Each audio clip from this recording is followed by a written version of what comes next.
तिनसुकिया जिले के जागुन में संगठित हिंदू समर्थ भारत के उद्घोष के साथ हिंदू सम्मेलन का आयोजन किया गया।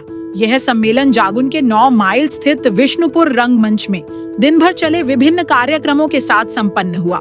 इस सम्मेलन का आयोजन तिनसुकिया जिले के लीडू खंड अंतर्गत जागुन मंडल की पहल पर किया गया, जिसमें विभिन्न क्षेत्रों से बड़ी संख्या में लोगों ने भाग लिया।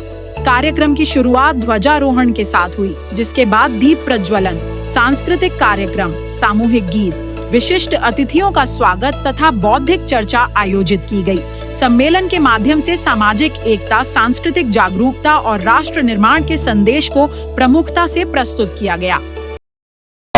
जेहेतु आमी बर्तमान जागुन मंडलत उपस्थित आसो, जागुन मंडলৰ যে বিষ্ণুপুৰ এই এলেকাত এখন বৃহৎ হিন্দু সন্মিলনৰ আয়োজন কৰা হৈছে। ইয়াৰ স্থানীয় যিসকল ৰাইজ আৰু এই সভাখনৰ সভাপতিত্ব কৰিছে প্ৰদীপ চেত্ৰী ডাঙৰীয়াই আৰু বিভিন্ন ইয়াতে সাংস্কৃতিক কাৰ্যক্ৰম ৰাখি আৰু বিশিষ্ট ব্যক্তিসকলক বৌদ্ধিক দিবলৈ মাতা হৈছে।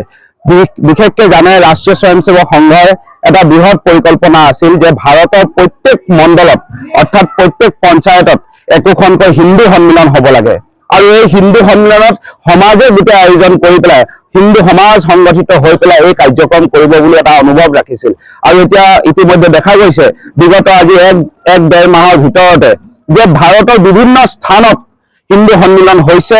নিজে উৎসাহিত হিন্দুসকল সংগঠিত হৈ পেলাই এখন সমৰ্থ ভাৰতৰ পৰিকল্পনা কৰিছে।